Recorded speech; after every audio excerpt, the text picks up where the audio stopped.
Gente, boa noite. Agradecer a presença de vocês. Renata Lira, já vi que chegou aí no pedaço, a Gláucia. Hoje a gente vai conversar com o pai Adailton Moreira, esse que é um intelectual muito importante que fala sobre a resistência dos povos tradicionais, sobre a resistência e a nossa ancestralidade. Eu acho que esse é um debate importante para que a gente possa também pensar nesse momento de pandemia e como ultrapassar esse momento, né? Lúcia Xavier, minha querida, já está aqui presente. Um beijo, saudades de você. Eu tô vendo aqui se o Adailton vai entrando para eu fazer o convite para ele. O Adailton, que é um parceiro super importante, que pauta muito a gente com relação ao trabalho que podemos fazer juntos contra a intolerância religiosa. Então, é uma parceria fundamental na construção dessas pessoas e desses lugares, né? Desses lugares que guardam a nossa ancestralidade, mas, acima de tudo, também são locais de cuidado, de resistência, inclusive resistência espiritual. E a gente também quer falar um pouco sobre a questão decolonial, a valorização desses saberes tradicionais. Então, o Adailton vai trazer com a gente, pra gente, esses aspectos que é super importante que a gente possa discutir juntos. E Adailton só aceitar para se entrar aqui junto com a gente. Então, pensar um pouco nesse momento que nós estamos vivendo, mas também poder... Olha, Adailton, querido, que saudade! Prazer enorme tê-lo aí na nossa live, né? A gente tem feito isso. Boa noite. A gente tem feito isso quase que cotidianamente. A gente tem revezado um pouco também para não ficar muito cansativo. Mas a gente está procurando fazer desse espaço, Adailton, um espaço que a gente se encontre, né? A gente vai ter que ir se adaptando às tecnologias da informação, mas, ao mesmo tempo, entendendo como um lugar de amplo debate, né? Então, eu quero agradecer muito ao senhor por ter aceito o nosso convite e que o senhor possa conversar muito com a gente sobre a resistência e a ancestralidade, né? Eu, na abertura disso, falava o quanto que as comunidades de terreiro e as tradições indígenas também têm muito a nos oferecer enquanto saberes, né? Esses saberes tradicionais. Então, Adailton, muito obrigada pela sua presença. O prazer é meu, né? Eu acho que esse tipo de espaço, de diálogo, de debate é super importante. Eu acho que as comunidades terreiro de religiões de matriz africana, de forças matrizes, de forças motrizes também, ela está aí. Ela está na contemporaneidade, a gente está na tradição, mas também está dialogando com o mundo que nós vivemos. Acho que o momento é esse. Eu acho que não há distância. A tecnologia também ela acaba servindo também à tradicionalidade. Sabendo usar a ferramenta é super bem-vinda a todos nós. É isso aí. Então, a gente aproveitar e falando com as pessoas, né? Ter o pai Adailton aqui conversando com a gente é uma honra enorme para que a gente possa também falar um pouco dessa resistência, né, pai Adailton? A gente fala tanto do que é a questão decolonial, quanto a valorização dos saberes tradicionais é fundamental também para a gente pensar em novas formas de vivência comunitária que possa ser mais coletivistas, né, e menos individuais. O que o senhor pensa sobre isso? Eu acho que o candomblé tem muito a ensinar. Eu digo todos os dias que minha tradição ela salva a minha vida e salva a vida de várias outras pessoas. O meu tornar-se sujeito foi a partir dessa minha tradição, né? Então, assim, todos os dias eu acredito, em momentos de pandemia, agora que nós estamos vivendo, que, na realidade, comunidades de periferia, quilombolas, povos indígenas, ribeirinhos, né, as comunidades favelas e tantas outras comunidades ditas tradicionais, elas têm muito a ensinar sobre como viver de uma outra forma que não seja a partir do individualismo, né? Como é que a gente consegue trazer novas formas de percepção sobre novas óticas de pensar o mundo. E eu acho que a comunidade terreira, ela sempre nos ensinou. Uma pena que teve que nos ensinar muito em cima de uma resistência, em cima da dor. Mas nós estamos agora partindo dessa resistência para uma reexistência. A resistência dos direitos, a resistência de luta por uma sociedade equânime. Não buscamos igualdades porque não somos iguais. Nós trabalhamos por uma diferença, nós somos diferentes, sim, e lutamos para que sejamos diferentes, sejamos respeitados por sermos diferentes. Agora, o que nós queremos, antes de tudo, é igualdade de direitos. Isso é que tem que ser importante ser dito no mundo de hoje. Esse mundo globalizado, totalmente capitalista, né? muito fascista, é um momento muito importante que nós temos que nos unir para combater esse lugar de inferiorização, de subjugação, que essa sociedade ainda racista, machista, teima em nos colocar. Exatamente. E tende a nos colocar com esse processo também dessa colonização dos saberes, né? Um processo onde nega, por exemplo, o conhecimento, os saberes tradicional. Como é que a gente pode também, Pai Adailton, trazer esses saberes à luz do que a gente precisa para construir uma outra possibilidade de sociabilidade, né? Quando você fala das comunidades de terreiro e quanto que a nossa ancestralidade também serve de um aparato, né, de vivência real a partir daquilo que os nossos mais velhos nos trazem, mas também de toda experiência concreta de vida, né? Eu busco muito essa forma de sobrevivência, de vivência, a partir dos saberes tradicionais, de meus ancestrais. Eu sempre digo que ninguém está inventando a roda, e saberes sempre esteve conosco. O cuidar com o outro, a empatia, o afeto, sempre foi algo inerente às nossas tradições, originariamente. A colonização se encarregou de nos fazer, em dados momentos, desacreditar que isso pudesse ser possível. Né? Então, nesse momento, agora que nós estamos tão distantes, mas estamos tão próximos, né? Essa distância física que nos é muito cara, mas é uma distância também que faz com que nós percebamos a importância de nós estarmos juntos por uma sociedade melhor para todos nós. Então, as comunidades de terreiro, elas sempre me ensinaram a viver. Eu digo isso porque eu sou filho de uma mulher negra, pobre, mas que a minha educação perpassou por esse sentido de união. Eu sou porque nós somos. E nós não pensamos que eu penso, logo existo. Nós pensamos, logo nós existimos. A ótica é outra. Eu acho que a verdade é essa. Volta que deu errado. Entendeu? Esse mundo individualista, ele não deu certo. O capitalismo não deu certo. Esse capitalismo cruel, feroz, que destrói todas as formas de sociabilidade, de cuidado com o próximo, que é a produção acima de qualquer coisa, essa relação mercadológica que nós vamos tendo de consumo exacerbado, não deu certo. Nós estamos vendo aí agora que nossas tradições sempre agora nós temos que voltar para esse conceito original, entendeu? Esse conceito original nosso, de que nós temos que proteger a natureza, nós temos que cuidar do nosso meio ambiente, nós temos de um cuidar do outro, assim, ninguém larga a mão de ninguém, é um conceito maravilhoso. O Ubuntu cai maravilhosamente para todos nós, independente de sermos de religiões de matrizes africanas ou não. É o presente de uma África espoliada para todos nós. Espoliada, continua sendo espoliada, desprestigiada, valores civilizatórios importantíssimos que nós temos que resgatar dentro de nós.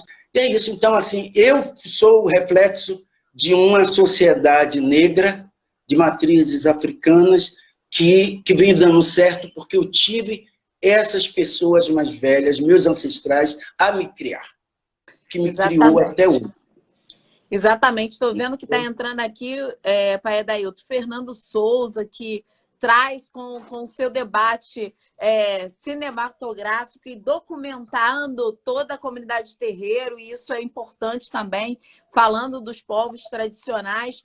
Vejo também, Pai Adailton, todo o debate que o senhor traz com relação a essas formas de vida mais coletivas, coloca também em xeque esse modelo de desenvolvimento do capital que procura muito mais o individualismo, prega muito mais a acumulação de riqueza, ao invés de olhar para a natureza como uma potência fundamental para a subsistência da humanidade. Então, a própria tradição e esses saberes tradicionais, eles desafiam também o próprio capitalismo, não é mesmo?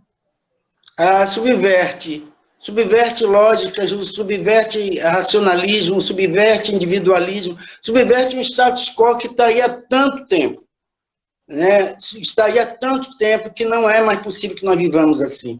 Esse sentido de integralidade entre ser e meio, que é originariamente de nós, de religião de matriz africana, de comunidade negra, entendeu? Que nós não estamos apartados do meio ambiente como nós fôssemos deuses olimpianos e a natureza estivesse ali embaixo. Não é, entendeu? Há uma relação intrínseca, é inerente a nós, nós cultuamos divindades que é a própria natureza. Então, é quase uma incoerência que nós, de religião de matriz africana, não tenhamos esta relação. Mas eu não coloco isso como uma culpa em cima de meu povo.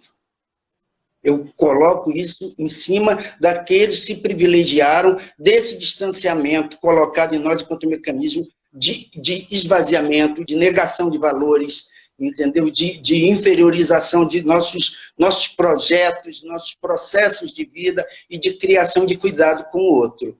Entendeu? Essa relação de integralidade entre ser e meio é algo que é originário nosso, de negros de matriz africana. Negros e negras, populações de uma forma geral, ditas primitivas, né? Mas que tem esse conceito tão vanguardista, tão moderno de sustentabilidade.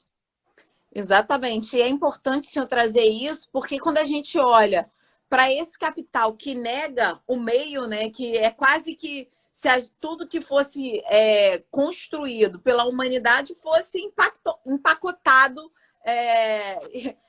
e a gente vê muitas pessoas que são exatamente da segurança alimentar falando, olha, o seu alimento não vem numa garrafinha, não vem num pacotinho Tetra Pak. Você tem condições de olhar o meio ambiente, a natureza, essa construção entre os seres humanos e a natureza de uma maneira integral, mas também que traz uma reflexão da nossa relação com essa natureza, da nossa relação com o bem viver.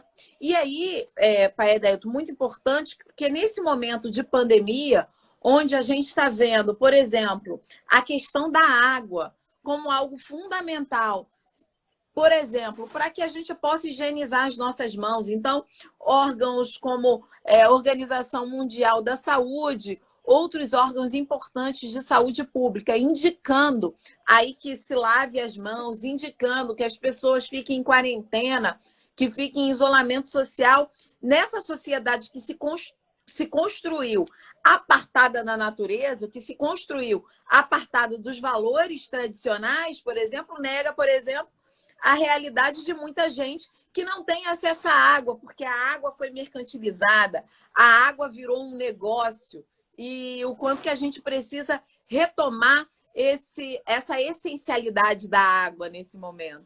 Ao mesmo tempo, de ter a possibilidade de ter uma terra, de ter uma casa, uma habitação onde possa se viver de maneira digna. Então, quando a gente olha concretamente que processo de desenvolvimento é esse, onde o neoliberalismo nega não só a existência em comum e essencialmente junto à natureza, a gente transforma essa sociedade quase que apartada da realidade, não é mesmo? Sim.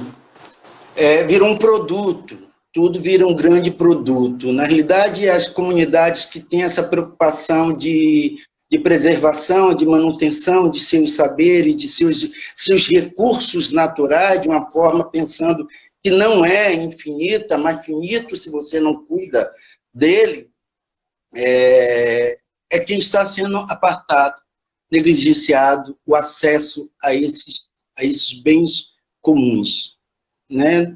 A gente percebe que comunidades hoje em dia não têm direito à água, não têm direito à saúde, não têm direito a uma vida digna, né? E isso não está muito longe de nenhum de nós.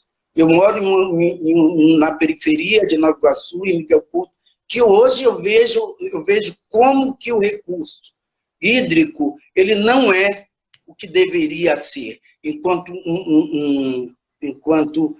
uma oferta necessária para que todos nós possamos ter paz e tranquilidade. A água para nós é essencial.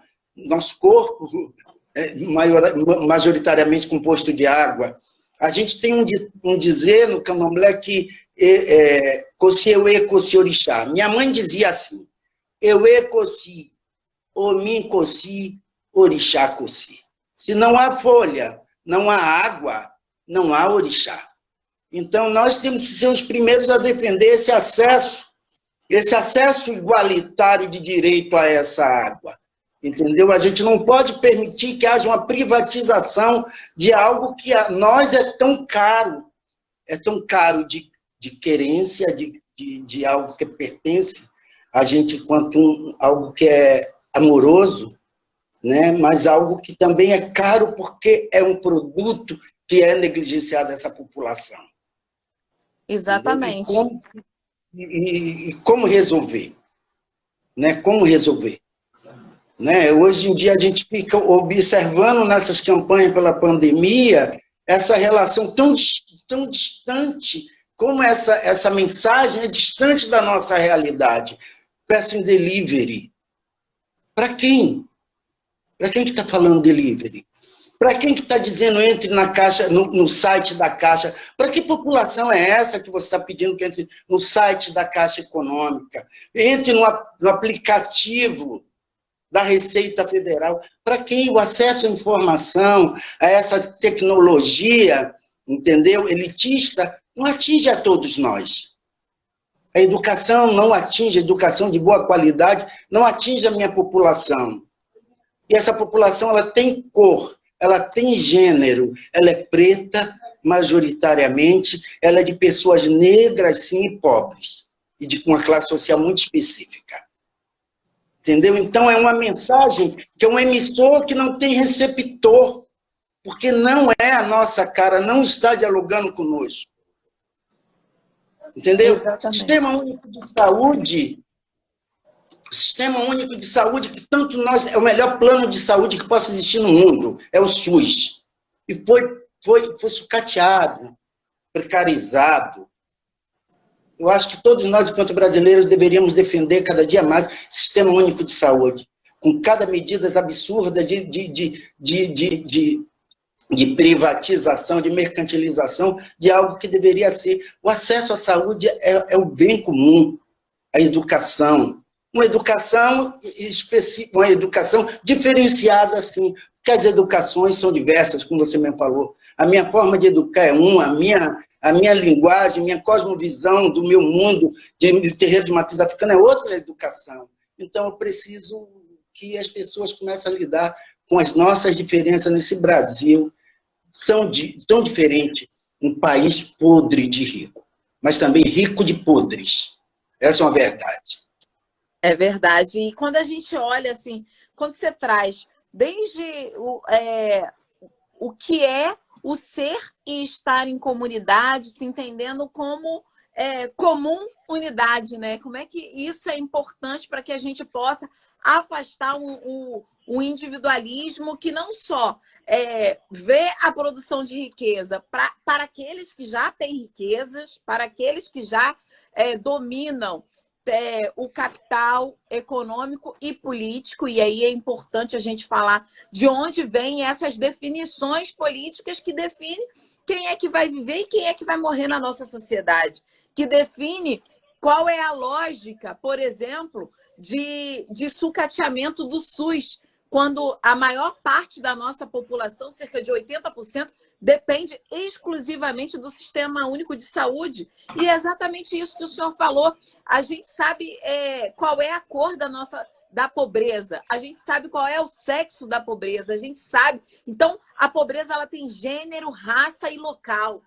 É importante que a gente olhe para isso e faça uma reflexão, porque, de novo, né, pai Adailton, é o povo negro, é o povo pobre da favela e da periferia que vai sofrer a maior consequência e os maiores impactos de uma pandemia como essa. A pandemia do genocídio sempre esteve batendo as nossas portas, em cima do povo negro, do povo pobre. Sempre houve uma pandemia em todos os continentes do mundo, a população negra. Nunca houve uma reparação verdadeira às nossas questões, às nossas violências, aos nossos estupros de nosso povo, de nossas mulheres negras. Nunca houve uma reparação. É sempre como se nós estivéssemos falando de algum lugar que as pessoas nunca estiveram presentes. Eu sempre digo que não há como se o poder não estivesse à parte disso tudo. Ele sempre esteve fazendo parte disso tudo, entendeu? Dessas negligências, dessas conivências pela crueldade. O genocídio de nossa população preta, entendeu? Todos os dias acontece, todos os dias a gente tem a pandemia, mas sempre tivemos o genocídio do nosso povo. Exatamente. Entendeu? Como está a condição do continente africano? Exatamente. Como está a condição do continente africano? Qual é a mobilização internacional para isso? O que nós vimos, né, pai? O que nós vimos, é importante o senhor falar assim, qual é a condição dos povos africanos, né? A gente olhar o quanto que é invisibilizado também a situação da pandemia nos países da África. Isso já demonstra o quanto que essa população a lógica, né, colonial, a lógica escravizante, olhou para os países africanos, que não é ali, por exemplo, que se pode fazer os testes, usar o povo africano de cobaia para as vacinas contra o coronavírus. Então, é muito importante quando você fala dessa necropolítica, né? Como é que ela numa perspectiva mais ampla, como o Bembe nos trouxe, né? Que é o necroliberalismo, né? O quanto que hoje o capital ele define quem é que vai morrer, quem é que vai viver, mas nesse momento de pandemia, a negligência com o povo, com os povos, né, africanos, ela está dada, por exemplo, desde a invisibilização, como anda a pandemia nesses lugares, não é mesmo? Sim, eu sempre digo a quem interessa que nós de novo demos a volta na árvore do esquecimento contemporâneo. A quem interessa que nós não tenhamos acesso, né? E falar de um Bembe para mim é muito importante, porque eu usei ele na minha dissertação de mestrado, e é muito importante que a gente resgate esses nossos pensadores e pensadoras também. Mas eu cito sempre uma pensadora, uma mulher que para mim é muito importante, que é a Conceição Evaristo. Eles combinaram de nos matar, mas nós combinamos de não morrer, né? É uma parte de um texto dela maravilhoso, mas também nos coloca em um olhar muito, muito, muito factual de como é o olhar do povo, né, que está nessa relação de poder junto às outras populações menos assistidas. A colonização, ela deixou um saldo negativo muito sério em nossas vidas. Isso está refletindo até o tempo de hoje. E saldo muito positivo em suas contas bancárias no tempo de hoje. Alguém se privilegia desta situação. Quando eu percebo que máscaras e respiradores estão sendo vendidos com preço exorbitante, isso é o reflexo de uma necropolítica, de chacina, de genocídio de uma população que não terá acesso. Eu quero falar uma coisa que é muito séria, que é assim, quando o SUS, que é o Sistema Único de Saúde, que para mim será sempre o melhor plano de saúde que nós teremos que ter e defender, abre para que os leitos de UTI, não somos nós que estaremos lá. Não seremos nós de periferia, povo preto, negro, que estará nesses primeiros leitos. Pode parecer super pessimista, mas é uma verdade. Está entendendo? As pessoas até hoje não estão liberando suas empregadas domésticas para irem para suas casas, pagar por isso, porque eles não querem abrir mão de seus privilégios. Até hoje a gente percebe que as pessoas que estão querendo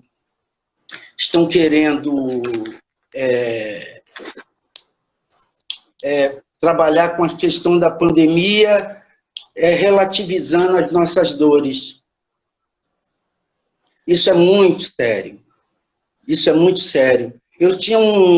A gente está fazendo uma campanha em nossa comunidade, por conta dos 35 anos, já está falando dessas questões todas, que as pessoas não conseguem falar. Porque é muito doloroso que nós possamos falar daquilo que nos acomete, que nos adoece. Entendeu? A desigualdade social e racial nesse país é algo que nos adoece. Um governo que diz que R$600 é mais do que suficiente para nós, que ao longo de nossas vidas pagamos tantos impostos e manda que nós saiamos para a rua para trabalhar, num país de uma alta concentração de riqueza, às custas do nosso trabalho escravo. Isso é vergonhoso. Nós já pagamos essa conta. Nós pagamos essa conta com os milhares de mulheres e homens trazidos de forma escrava para esse país. Os povos indígenas já pagaram essa conta. É por isso que eu digo que há que haver uma reparação à população brasileira menos favorecida por uma ótica, uma prática de não favorecimento, porque isso não lhes pertence. Sabe, do latifúndio, nós não temos direito a nada. Nós não temos direito a nada. É sempre como se fosse uma grande bênção. Isso me dói muito. Outro dia eu estava imaginando que Iemanjá, orixá de minha mãe, apupou. É horrível você pensar que sua mãe foi embora e você agradecer a Iemanjá por tê-la levado, não chegar a ver o que nós estamos passando nesse país que ela tanto amava, que ela ama ainda, que ela continua sendo minha ancestral eternamente. De ver o que a população dela está passando, ela tinha tanto amor a esse pedaço de chão que era a Baixada Fluminense, ela saberia que ela não resistiria ao ver os delas partindo. Nós estamos em isolamento por conta de uma negação de nossos direitos, por conta do homem, o homem, aí eu digo é o homem no seu sentido literal, patriarcal, de uma política heteronormativa, violenta, cruel, que vai realizando esse tipo de genocídio de pessoas e seres e de meios. Entendeu? Eu creio que é isso. Volta que não deu certo, acho que ainda dá tempo. Entendeu? Orixá agradece, eu disse, volta que ainda dá tempo, Orixá agradece a todos nós. Não seremos mais os mesmos. Eu digo para você, Renata, que a minha preocupação é pós-pandemia, o que nós temos que fazer para auxiliar e ajudar os que vão sobrar, que vai ser um impacto muito grande na nossa saúde, mas uma saúde integral. Não é somente a saúde física, a doença, mas outros tipos de doenças que nós vamos adquirir por conta desta forma desonesta e cruel que o ser humano, que o homem, em seu poderio, vem colocando sobre todos nós. Com certeza. Eu acho que o momento é isso. O senhor trouxe o conhecimento de Mãe Beata, e isso é importante para a gente, para oxigenar também e energizar a nossa possibilidade de resistência e de existência nesse momento também. Estou vendo aqui que está com a gente na live a Vilma Piedade, que trouxe todo o debate de dororidade, Mônica Querida. Essa mulher, mãe guerreira também, que fala desse espaço das mulheres, desse matriarcado ressurgindo também para fazer uma reintegração de posse, né, pai Adailton? Muito importante que a gente fale disso. Minha comunidade terreira é uma comunidade terreiro que é impossível não destacar e não debater as questões de gêneros, que é importante que a gente pense, né? Não existe só homem e mulher, né? Então é importante que a gente escute os diversos gêneros. Na minha casa é uma casa primordialmente matriarcal. Eu estou sentado numa cadeira de mulher e eu tenho muito orgulho por isso. Não sou mulher, a pauta das mulheres são das mulheres, não preciso da minha arrogância heteronormativa querer dominá-las, porque acho que nós homens temos que começar a aprender a respeitar esses espaços, e não, eu digo todo dia, eu não empodero o que tem poder em si, que são as mulheres. Minha mãe nunca precisou que ninguém empoderasse, porque era quase para ela. Ela dizia assim, eu sei quem eu sou. Minha mãe batia no peito, ela dizia, não é homem nenhum que vai me dizer quem eu sou. Então, é muita arrogância nós empoderarmos as mulheres. As mulheres têm poder em si. Né? Essa casa é uma casa que foi fundada por minha mãe, que era uma mulher de Iemanjá, né? Uma outra grande mãe, que foi minha mãe, Olga do Alaquete. Hoje eu tenho minha outra mãe, que é minha mãe, Jojó de Nanã. Então, assim, eu tenho por dever e obrigação discutir as questões de gênero e desconstruir um machismo que está arraigado em cada um de nós, de nossa comunidade terreira. Eu acho que o homem que não é se render, que tentar colocar-se nesse lugar é tão mais prazeroso. Pode ser mais difícil porque você tem que abrir mão de coisas que você estava estabelecido enquanto tal. Mas acho que é uma chance. Volta também para suas mães, para suas tias, para suas irmãs, para suas avós, para suas amigas. Não é um panfletarismo, não. É verdade. É verdade. Eu tenho muito orgulho de saber de que essa casa é uma casa de mulher, que eu tenho o tempo inteiro reverenciar sempre essas figuras. Porque eu digo, a minha formação foi uma formação matriarcal, matrifocal, matriterritorial, e eu tenho muito orgulho disso, e assim vai ser eternamente. Mesmo porque, quando eu tentava me ousar a levantar um pouco a voz, minha mãe dizia, se compreenda, procure o seu lugar. E o meu lugar eu aprendi qual é. É ser companheiro da luta contra o feminicídio, contra o machismo. Eu me sinto muito mais que se eu tenho minha filha, se eu tenho minhas irmãs, se eu tenho minhas amigas, eu não posso ser favorável a nenhum tipo de violação contra as mulheres. Entendeu? E o candomblé no Brasil teve a presença dos homens nas lideranças, mas todos os trabalhos grandes de proeminência, a gente agradece às mulheres. Né? A gente vai perceber como foi mãe Aninha,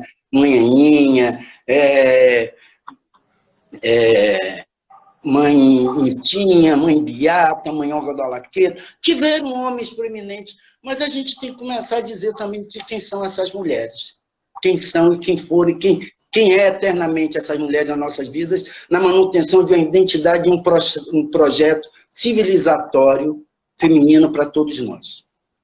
É isso aí. Aproveitar aqui para mandar. Aí a Wanda está aqui também na nossa live, o Pai Dário. Um beijo grande para vocês. Meus queridos irmãos e irmãs que estão também na luta com todos nós. Exatamente. E Pai Adailton, você trouxe o quanto que existe também essa lógica escravocrata na nossa realidade ainda hoje, né? Não é à toa que quando a gente vê essas mulheres empregadas domésticas que não foram liberadas dos seus empregos, com os seus salários, por exemplo, para poder fazer a quarentena, para poder fazer o isolamento social justamente para resguardar a sua vida. E não à toa, no Rio de Janeiro, a primeira vítima registrada foi exatamente uma empregada doméstica. Então, toda essa lógica escravocrata de manutenção de privilégios daqueles que já têm muito, e que olha para a sociedade, olha para o povo negro, como se ainda estivessem em tempo de escravidão, e como se isso pudesse ser naturalizado ainda, né? Porque quando desumanizam os nossos corpos, desumanizam os nossos saberes, desumanizam as nossas existências. Então, a partir dessas lógicas extremamente violentas e desumanas que, por exemplo, vai se naturalizar o fato de ter uma empregada doméstica trabalhando em plena pandemia de coronavírus, uma pandemia global que desafia todos os poderes econômicos, inclusive nesse momento, né? É uma ótica colonial muito perversa. Eu fico imaginando o que faz com que a pessoa se sinta privilegiada em um momento como esse e use desse privilégio para, de novo, continuar mantendo suas casas grandes, contemporâneas, né? A gente antes tinha eram os tumbeiros, eram as senzalas, hoje nós temos os quartos das empregadas, né? Então, nós temos hoje a barca que atravessa a Baía da Guanabara, quer dizer, são outras formas de escravidão que nossa população vem sofrendo. Essa coisificação de nossos corpos e mentes e essa normatização, essa forma de se relacionar com a subjugação do outro, com a inferiorização do outro, é algo que me deixa extremamente... A palavra correta é irritado e raivoso, sim. Né? Não tem outro verbo que possa definir como que essa forma de se pensar essas práticas de tortura, de violência que nosso povo vem sofrendo ao longo de séculos, não é da agora. Eu ouvi uma fala de uma Ialorixá muito minha amiga, que é Wanda de Umulu, que ela falou, não dá para voltar à normalidade. A normalidade é que fez nós chegarmos onde nós chegamos hoje. E é essa a verdade, né? Quando a gente percebe que o maior representante de nosso país, que deveria ser esse presidente, faz exatamente uma campanha contrária à vida, pondo toda a população em risco, pensando em fazer politicagem, ao invés de pensar uma política humana, de cuidado dos seus, entendeu? E se desvencilhar desse tipo de prática deve ser muito difícil, porque é um status quo que já está aí há muito tempo. As pessoas deixarem de escravizarem as outras deve ser algo muito complicado de se fazer mesmo, porque estão acostumados com esse tipo de genocídio. Porque o genocídio não é somente a bala na cabeça, que nós sentimos isso. O genocídio é tirar nossa alma e nossa dignidade e acharmos que é natural, entendeu? Que a gente conviva com essas coisas, né? Com essa falta de amor ao próximo. O individualismo, o capitalismo faz isso. E os privilégios também. Em um país como o nosso, extremamente racista, isso é muito naturalizado. Isso é muito naturalizado. Né? Porque as pessoas todas dizem que não são racistas, mas os quartos continuam 3x2 das nossas empregadas. Todo mundo é como se fosse da família, mas não tem acesso aos bens desta família. Eu acho que é importante o senhor tocar nesse tema, porque a gente vê a fé e a política se relacionando de maneira muito terrível, né?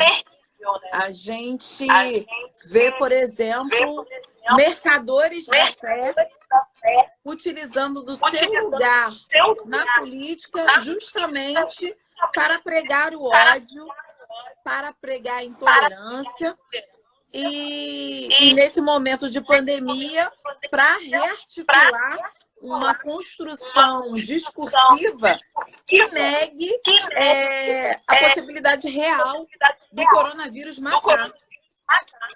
Então, a gente tem no governo Bolsonaro e nessa lógica bolsonariana muito vinculada aos fundamentalistas religiosos, esses muitos deles neopentecostais, inclusive negando a realidade, negando a ciência e o quanto que a gente precisa também denunciar isso. Ontem eu falava com o pastor Henrique Vieira, no domingo estive com o Ronilson Pacheco, que também traz esse lugar do debate real com relação à religiosidade também para a libertação das pessoas, libertação dos sujeitos, e o quanto que essa lógica de fé e política, utilizando para mercantilizar não só a fé das pessoas, mas também a própria política, né? Isso é um absurdo. Olha, eu acho que religião, para mim, é um termo muito complexo, que me lembra instituição. E no meu caso específico, lógico que em alguns momentos eu tenho que dizer que é uma religião, porque eu estou buscando direitos, então eu digo que a minha tradição, a minha religião, eu penso que a minha cultura, ela tem uma herança maravilhosa de salvar vidas. Eu sempre penso, quando a religião não permite que seus adeptos, seus membros, as pessoas não tenham limpe sua possibilidade de questionamento, de discernimento das coisas, isso não é religião, isso é o ópio. Inebria, entorpece e tira qualquer tipo de perspectiva de mudança na própria vida. Uma religião que não lhe permite você lutar por seus direitos, que não lhe permite você saber quais são os seus direitos em pé de igualdade de direitos, para mim isso não é religião. Isso é uma droga preocupante, uma droga que mata, né? Então, assim, nós de tradição de matriz africana, a gente tem cuidado com todos.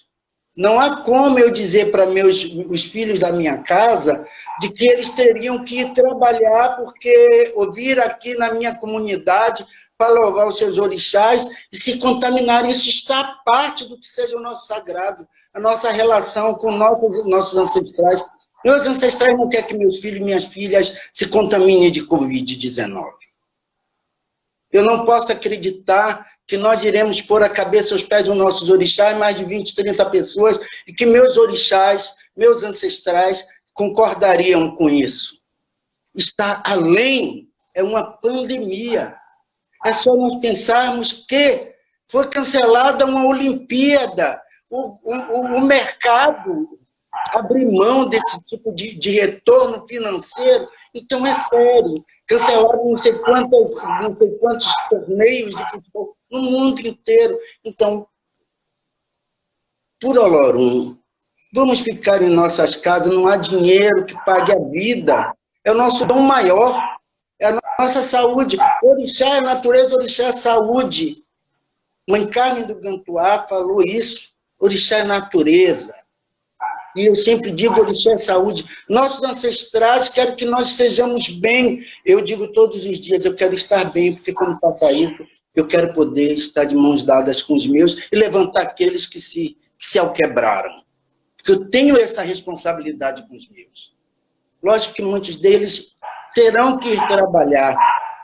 Mas nós, no meu axé, aqui no Ilhéu Mojoaru, isso não é arrogância, mas é uma ação que a gente desenvolve. Nós já estamos pensando em fundos de auxílio para nossos filhos. Nós estamos travando ações com organizações não governamentais, com Perifa, com Crioula, Instituto Marielle Franco, para essas mulheres e essas famílias que vão passar, nós vamos passar por uma recessão econômica séria. Eu já estou repensando as festividades em nossa casa. E nossa casa, e todo candomblé, sabe como é lidar com coletividade, com grupo, comunidade. Nós sabemos. Porque nós sobrevivemos foi em cima disso. E se eu faltar com esses princípios, eu não fui um bom líder. Eu não fui um bom líder. Eu não soube tocar o coração dos meus. Eu não posso fazer, minha fé ela não pode ser cega. Eu digo todo dia, independente da fé, há um pertencimento e um cuidado, uma empatia para com o outro, para com a outra. Então, se eu não tiver esse tipo de cuidado, eu não sou um bom líder. O orixá está conosco, em coletivo também, e não é a distância física que nos faz menos cultuadores de orixá e de nossa tradição. Muito ao contrário, porque nossos antepassados vieram nos tumbeiros e eles não deixaram de amar e de acreditar, de ter pertencimento às suas divindades, à sua relação com a natureza. Porque nós somos o reflexo, nós estamos aqui por conta de uma sabedoria, de uma articulação, uma mobilização ancestral. Volta lá atrás e leia a cartilha, que todos nós vamos saber como que nós vamos, entendeu? Passar por cima disso, porque vai passar. Vai passar.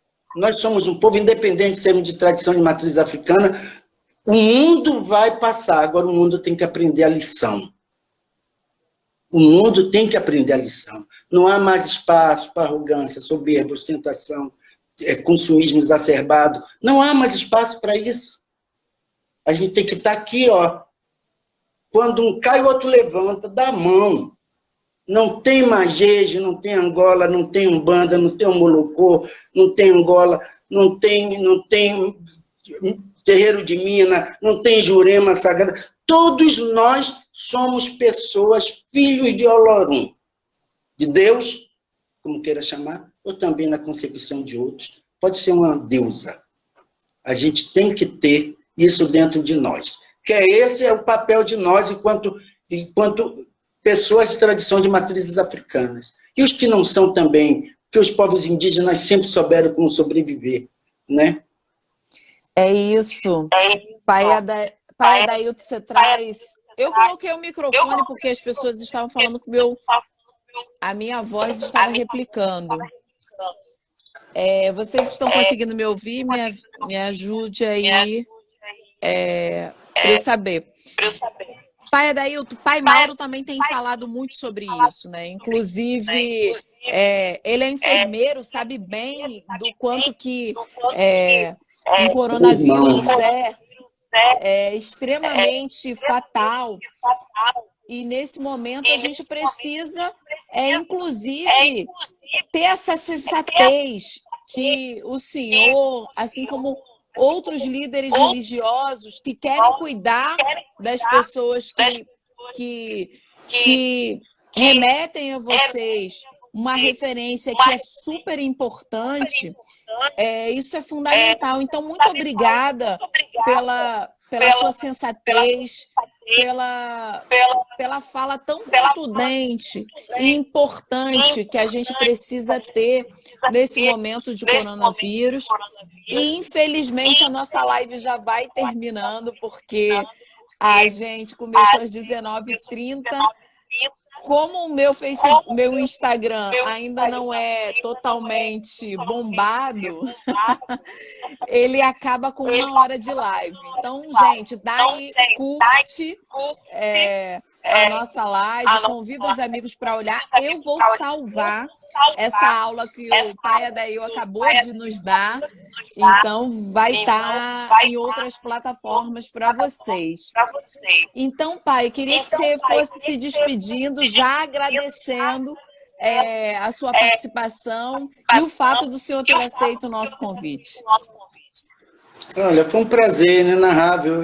Eu creio que participar dessa live é o dever de todos nós, ainda mais de uma pessoa comprometida quanto você. A gente tem que atender esses chamados, entendeu? É importante a nossa contribuição em momento de pandemia. E dizer que essa é a forma, esse é o modelo que eu recebi dos meus ancestrais. Não é algo criado por mim, nem a forma de lidar com as pessoas humanas, é algo meu. Eu aprendi com pessoas ditas humildes, sem esses saberes todos intelectuais acadêmicos, mas que me ensinaram um pós-doutorado maravilhoso, que é lidar com as pessoas humanas. Eu agradeço isso a todos os meus ancestrais. Um beijo, fiquem bem, se cuidem, fiquem em casa para os que puderem. E quem não pode ficar em casa, meu agradecimento, dizer que estarei pedindo por todos vocês na frente de batalha. Um beijo, algum abençoe todos vocês. Axé, muito obrigada, pai Adailton. Lembrando também para vocês, hoje é aniversário da minha mãe, ela está aqui na live. Tia Lita está fazendo 61 anos. Minha mãe querida. O nome dela é Jorgelita, em homenagem a São Jorge, que meu avô era do povo de Santo e trazia a sua devoção a São Jorge também. Então, com todos esses guerreiros, os nossos ancestrais, um axé enorme para todo mundo. E muito obrigada, pai Adailton, por essa aula, por esse momento de troca e de cuidado que a gente acabou de partilhar. Beijo a todos e todas. Cuidem-se. Tchau, tchau, gente. Tchau.